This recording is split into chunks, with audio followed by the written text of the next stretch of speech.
자, 오늘 이제 성경을 해석하는 방법이야. 너무너무 복잡한 부분인데 아주 간략하게 우리 한번 좀 보도록 합니다.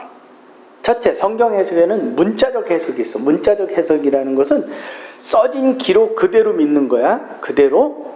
사랑한다 그러면 사랑한다, 거기까지야. 사랑이 무슨 뜻이에요? 이런 것도 없어. 사랑한다. 그럼 사랑한다라는 걸로 아는 거 거기까지만이야. 문자적 해석인 바로 그걸 의미해. 그 다음에 두 번째, 의미적인 해석이 있는데, 그러면 사랑이라는 게 뭘 의미해요? 어떻게 하는 거죠? 그 질문이 나옴과 동시에 그 사랑하라 라는 말은 또 다른 해석을 낳게 돼. 그 해석에 있어서는 두 가지 해석이 있어. 첫 번째 해석은 상징적인 해석이야. 그 사랑이라는 거를 어떠한 것으로 상징화시켜서 쉽게 표현한 것이다. 자, 상징적 해석이라는 뜻에 우리 국어 사전은 뭘 이야기하느냐면 추상적인 것. 추상적이라는 게 뭐지? 추상, 상상 속에 있는 것. 상상 속에 있는 것은 실체적인 거야? 아닌 거야? 아닌 거야. 그러니까 이 상상 속에 있는 거를 설명을 하자니까 너무 힘들어. 상상 속에 어느 사람의 초상화를 그리고 있다고 생각을 해봐. 그거를 다른 사람에게 설명을 해줘 봐봐. 쉽겠어, 어렵겠어? 어려워? 근데 그거를 가장 쉽게 머리카락은 엄마처럼 생겼고, 코는 아빠처럼 생겼고, 꼴딱이는 누구처럼 생겼고, 정수리부터 턱까지는 누구처럼 길어. 그러면 그걸 듣는 사람들이 조합을 하는 거지. 아, 이렇게 생겼다라는 거구나 라는 거를 알게 되잖아요. 그게 바로 추상적인 것을 상징화시켜서 현실화로 드러내는 거야. 그게 상징적인 거야. 그러니까 성경은 상징적이다라는 거지. 사랑, 그러면 이 사랑은 현실적인 거야? 추상적인 거야? 추상적인 거야. 그 추상적인 거를 어떻게 현실 안에서 나타낼 수 있을까? 그래서 이야기하는 게 뭐야? 사랑은 이해해 주는 거다. 토닥여 주는 거다. 안아주는 거다. 밥 먹여주는 거다. 뭐 용돈 주는 거다. 그래서 어떤 사람은 뭐라 그래? 용돈 안 주는 엄마 아빠. 엄마 아빠는 날 안 사랑해. 왜? 용돈을 안 주잖아. 뭐 이 사람은 사랑이라는 추상을 용돈으로 이해를 한단 말이에요. 그 사람은 그렇게 추상적인 사고를 현실화해서 그렇게 이해를 하는 거야. 그래서 성경은 추상적인 거다. 그래서 사랑이라고 하면 그것이 문자적으로 사랑이다라는 거 끝나지 않고 그 안에는 또 다른 의미를 포함하고 있다. 두 번째, 비유적인 해석이 있어. 성경을 비유적인 해석. 그것은 어떤 사물이나 현상을 비슷한 것으로 표현을 해주는 거야. 그래서 그것이 어떤 의미를 갖고 있는지, 또 그것이 현실적으로 어떤 모양을 가질 수 있는 것인지 상상하게끔 만들어. 쉽게 말하면 아빠가 엄마 다리를 뭐라고 표현하지? 그럼 사람들이 엄마 다리는 이만해요. 아빠가 얘기한다. 감이 안 잡혀. 근데 엄마 다리는 뭐라고? 사슴. 사슴도 허벅지는 굵어. 모르는구나. 엄마 다리는 코끼리. 그러면 코끼리? 아, 그렇단 거구나. 사람들이 얼른 상상할 수 있는데 그냥 상상하게 할 수 없어. 그래서 그거를 끌어와서 설명해 주는 거야. 근데 엄마는 상상, 추상적인 거야? 물리적인 거야? 물리적인 거지. 그 물리적인 것을 조금 더 현실에 없는 사람들에게 조금 더 설명하기 쉽도록 무엇인가 그 비유를 들어서, 그 사람도 알고 나도 아는 비유를 들어서 그 사람에게 의미를 전달하는 거야. 성경은 이렇게 쓰여져 있어. 즉, 첫째, 문자적으로 쓰여 있고, 두 번째, 그 문자에는 의미가 들어있다. 의미적 해석에는 두 가지, 상징적인 서술이 있고 그 다음에 비유적인 서술이기 때문에 이것을 잘 이해할 때에 비로소 정말 정확한 의미를 이해할 수 있다. 항상 얘기하지만 내가 너에게 네가 어렸을 때 연기만 보면, 하여튼 모락모락 올라오는 연기만 보면 너무 행복해. 그러니까 이걸 잡고 싶은 거야. 근데 잡으면 안 되잖아. 연기가 올라왔을 때면 그 정도로 뜨거운 거니까. 못 만지게 하는데 얘는 이해를 못 하는 거야. 그리고 막 손을 뻗어. 안 돼, 안 돼, 안 돼, 안 돼. 근데 어떠가 뭔지를 몰라. 어떠가 뜨거워. 그거 만지면 돼. 그러면 그러한 아기에게 아빠가 그거는 물이 100도씨가 넘어서 끓어. 그 100도씨가 네 피부에 닿으면 네 피부가 상하면 병원 가서 치료받고 아야야 하고 그다음에 주사도 맞고 약도 먹고 그래야 돼. 그러면 너는 그때까지 너무 힘들어. 그리고 다 나도 상처가 있어. 아무리 설명해도 이해가 될까? 안 돼. 이거를 함축시켰어. 그래서 커피를 얼른 마시고 컵이 뜨끈뜨끈했을 때, 되지는 않을 만큼 했을 때 일로 와. 그러니까 김이 몰락몰락 오는 게 신기해갖고 아장아장거리고 와. 그래서 딱 그 다리 사이에다 꼭 끌어안고 못 도망가게 손을 딱 잡고서는 컵에다 꽉 대줬어. 그러니까 처음에는 했는데 이제 얼굴이 막 찌그러지기 시작하는데 부들부들 떨면서도 끝까지 못 들고 있었어. 근데 얘가 이제 막 울어. 그때 얘기해줘서 그랬더니 조금은 이해한 거야. 설명이 안 통하니까 이해가 한 거야. 그 다음부터는 커피잔에 오면 이렇게 연기가 나잖아. 김이 올라가잖아. 그럼 저기서 어떠. 근데 어떠를 아빠는 먹어. 그러니까 얘는 더 이상 이해가 안 되지. 근데 이제 나중에 크면 이해가 됐겠지. 그처럼 하나님이 뭔가 우리에게 설명을 해주는데 그 설명을 낱낱이 한다고 우리가 이해할 수가 없어. 그래서 의미를 담은 문자로 기록을 해서 문자를 읽는 우리에게 상상력을 동원해서 우리의 이성의 이해력을 동원해서 그 뜻을 정확하게 파악하라고. 근데 그게 단어 하나로 다 설명이 될까 안 될까? 안 돼. 그래서 계속해서 여러 군데 이 모양으로 설명하고 저 모양으로. 그러니까 어떤 곳에서는 죄를 덮었다고 설명해주고 어떤 곳은 죄를 씻었다고 설명해. 어떤 곳은 죄가 동에서 서에서 먼 것 같이 하나님이 그렇게 여기신다고 여러모로 설명이 돼 있는데 이거를 전체적으로 다 합쳐서 보아야지만 죄라는 게 이런 거고 하나님의 용서는 씻어서 깨끗한 게 아니라 그분이 없다고 인정해 주신 거구나 라는 걸 이해하게 돼. 그러므로 이것은 하나님의 은혜이기에 내가 이걸 깨달았으니까 이제부터 죄를 더 지으려고 한다? 아니다. 내가 더욱 안 지으려고 한다. 그래서 히브리서 기자 같은 경우 뭐라고 얘기해? 너희가 죄와 싸우되 피 흘리기까지. 피 흘린다는 건 목숨을 내놓기까지. 목숨을 내놓기까지. 그럼 뭐가 돼? 죄를 안 지려고 노력했다라는 건, 그 정도로 노력했다라는 건 예수님의 피를 내가 그처럼 소중하게 여겼다라는 거거든. 그러니까 하나님께서 보실 때는 야, 네가 내 아들의 피를 이렇게 소중하게 여겼어? 그렇다면 나도 너를 소중하게 여길게.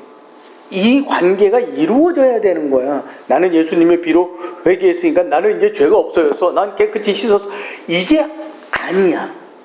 그렇기 때문에 죄 용서하셨다라는 말은 여러 모양으로 쓰여져 있기 때문에 그거를 전체적인 의미로 보고 그 다음에 거기에 대한 가장 정확한 가장 가까운 해석을 할 수 있어야지만 내가 성경을 바르게 이해하는 거다. 그러니까 첫 번째 문자적 해석과 의미적 해석을 합쳐서 아빠는 이걸 영적인 해석이라고 이야기하거든. 영적인 해석을 사람들이 자꾸 이상하게 생각해. 어떠한 그 하나님의 영으로 깨닫게 하셔서 뭔가를 밝히 드러내는 걸로 알고 있는데 그런 게 아니야. 그거는 미신적인 거야. 그거는 하나님께서 특별한 상황, 특별한 사람을 통해서 아주 드물게 하시는 그분의 일일 뿐이야. 영적인 해석이라는 것은 하나님의 말씀에 대한 연구를 통해서 우리의 이성과 합쳐져서 성령의 도움을 받아서 이해를 할 수 있는 거예요. 자, 우리 이사야서 34장 15절에서부터 17절. 하나님의 말씀은 완전하다라는 거지.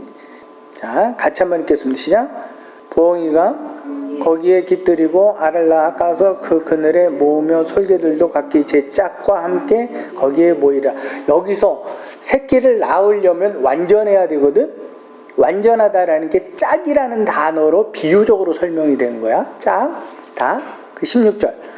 너희는 여호와의 책에서 찾아 읽어보라. 그것들 가운데에서 빠진 것이 하나도 없고 제짝이 없는 것이 없으리니 이는 여호와의 입이 이를 명령하셨고 그 영이 이것들을 모으셨습니다. 즉 여호와의 말씀은 짝이 있다, 완전하다. 완전하면 새들은 무엇을 낳아?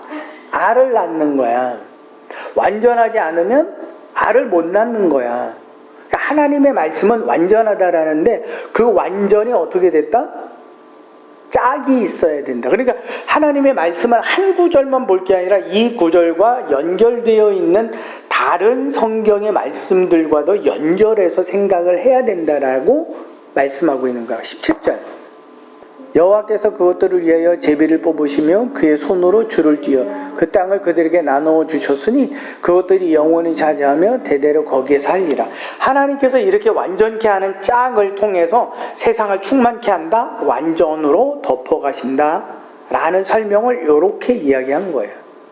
그러면 구약 성경과 신약 성경이 나누어져 있잖아. 그렇게 되면 구약 성경에 있는 말씀이 어디에도 있어야 돼? 신약에도. 그러면 신약 성경에 있는 말씀은? 그렇기 때문에 예수님과 사도 바울이 구약 성경을 계속 인용해서 말씀하시는 거야.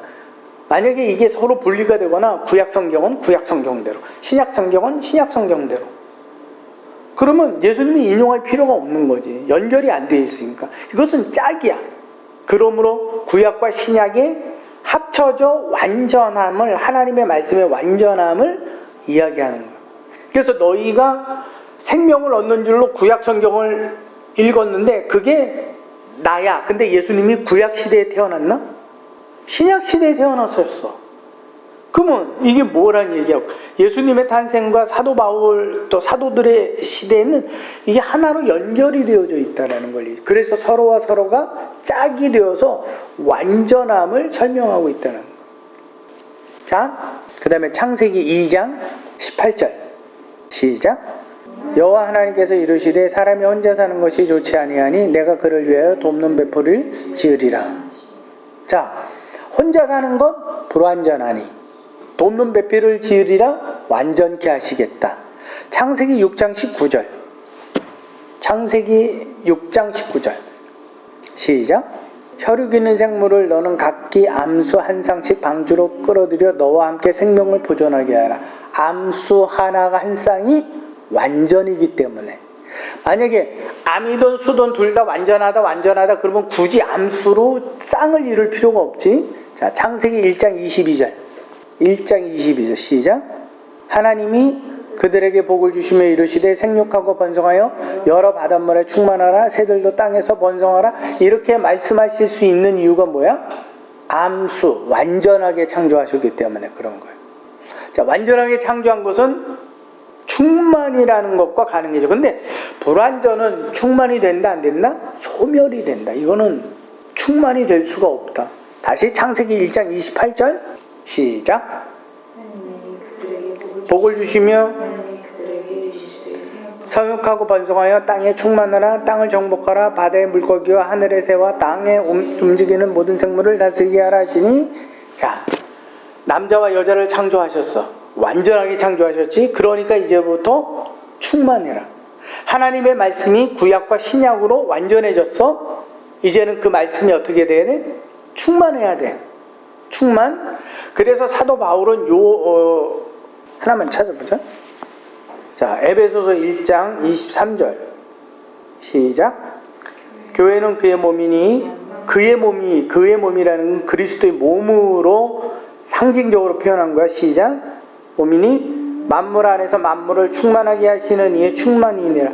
그리스도가 구약과 신약에 있어서 하나님의 구속, 구원을 완전케 하셨어. 완전케 하셨으니까 그분 안에는 암수 한 쌍이, 구약과 신약이 하나가 된 거야. 그렇기 때문에 그분은 어떻게 하실 수 있는 거야? 세상을, 만물을 충만케 하신다라는, 충만케 하신다. 자, 너희가 이 시점에서 생각해야 되는 건 물론 뭐 문자적 해석이냐, 의미적 해석이냐, 뭐 상징적이냐, 뭐 비유적이냐 이런 걸 다 떠나서 하나님의 말씀이 완전하다. 그 완전함은 암수로 하나님께서는 완전하게 하셨다. 성경은 구약과 신약으로 완전하게 하셨다. 그러므로 그분의 말씀은 구약과 신약을 통해서 같이 볼 때에 뭐가 된다? 완전하다. 요것만 생각하면 돼. 아, 성경은 그래서 완전한 책이구나. 불완전한 책이 아니구나. 이거를 이제 여러 성경을 연구하는 학자들에게 있어서는 원래 히브리어 성경은 모음이 없이 기록이 돼 있어. 쉽게 말하면 우리나라 초성으로 기록이 돼 있는 거하고 똑같은 거예요. 그러니까 웬만한 지식적 수준이 아니고서는 이거를 읽어낼 수 있는 사람들이 없었던 거지. 나중에 모음이 필요해서 모음교를 붙였어. 그러니까 자, 모음까지 붙이게 되면 성경 기록하는 게 쉬울까 어려울까? 너희가 쓰는 글자를 초성만 쫙 적는 거하고 모음까지 다 적어내는 거하고 어떤 게 시간적으로 빠를까? 그렇지? 왜냐하면 그때는 파피루스라든지 양피지에 기록을 했기 때문에 이거는 굉장히 얻기 어려운 거고 물감 자체도 마찬가지야. 구하고 만들기가 힘든 거야. 그러니까 제한된 영역 안에 제한된 먹을 가지고 써야 되고 제한된 지식으로 써야 되니까 이게 길고 방대. 지금처럼 지금 1000몇 페이지 되는 책도 있대. 1000몇 페이지 되는 책을 써도 전혀 문제가 없는 이 시대하고는 달라. 그러니까 이거를 어떻게 해서든지 함축시켜야 돼. 그 내용을 단단히 묶어놔야 된단 말이지. 혹시 그 사탕 만드는 거 봤어? 빨간 색깔, 초록 색깔, 흰 색깔, 희한한 거. 이렇게 맛도 다 다른데 이걸 빨간 색깔만 먹으면 빨간 색깔 맛밖에 안 나는 거야. 초록 색깔은 초록 색깔 맛밖에 안 나는 거야. 그걸 고민을 했어. 어떻게 하면 될까? 요거를 합치자. 근데 요만큼씩 띄어가지고 합치자니 너무 번거로워. 그래서 어떻게 쫙 늘려서 다 합쳐고 널 말아. 쭉 늘려.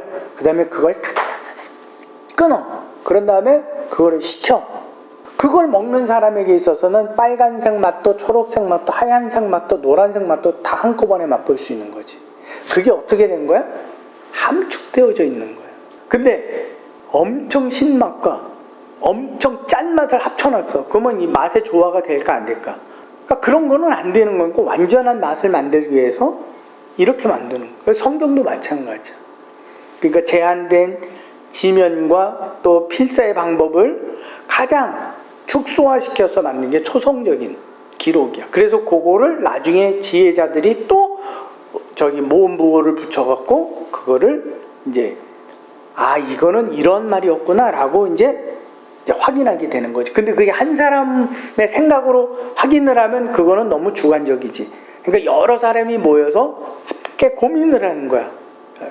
그 고민된 이야기들을 이제 이렇게 펼쳐지는 겁니다 라고 설명을 해 주게 된 것을 이게 나중에 다른 나라 사람들이 그걸 보고도 이해를 해서 자기 나라 언어로 번역을 하는데 또 번역의 과정에 있어서도 온전하게 번역될 수 1:1로는 번역이 될 수 있어. 우리는 매일 먹는 게 밥이야 빵이야. 근데 유대인들은 그러면 데일리 브레드는 그들의 말인데 그걸 우리나라 말에 데일리 브레드. 그러면 우리도 기도할 때 하나님 매일 빵을 주시옵소서. 그거는 우리 정서하고 맞지 않잖아. 우리에게는 하나님 우리가 매일 밥을 먹게 해주옵소서. 그러니까 정서가 안 맞으니까 이거를 모든 성경에서 빵이라고 돼 있는 거는 히브리적 언어고 우리가 이해할 때는 뭘로? 밥으로 이해해야 되는구나. 그러니까 언어의 번역을 보아도 1:1의 지적으로 모든 의미가 통하지 않아.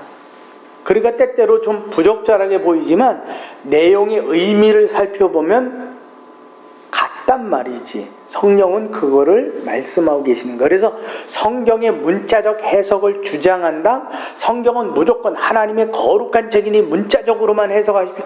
이거는 100만%, 억만 % 잘못된 거야. 그냥 뭔가 좀 특이함을 드러내고 싶은 건데 그거는 절대 그렇지가 않아. 번역 서적에 있어서 우리나라 전공 서적도 마찬가지야. 1:1로 번역할 수 있는 것이 그렇게 많지 않아. 이거는 아주 기초적인 거기 때문에 목사 아빠하고 성경 공부하는 요 기초는 알고 있어야 돼. 이걸 모르고 나는 성경 다 알고 있어 이러면 나중에 성경 읽으면서 잘못된 해석으로 막 치우쳐가는데 몰라. 그래서 그런 사람들이 참 많아. 그러니까 너희들은 그래도 아빠가 목사님이잖아. 그러니까 아빠는 가장 정확한 것만 이야기해. 아빠도 공부하고 이야기하는 거.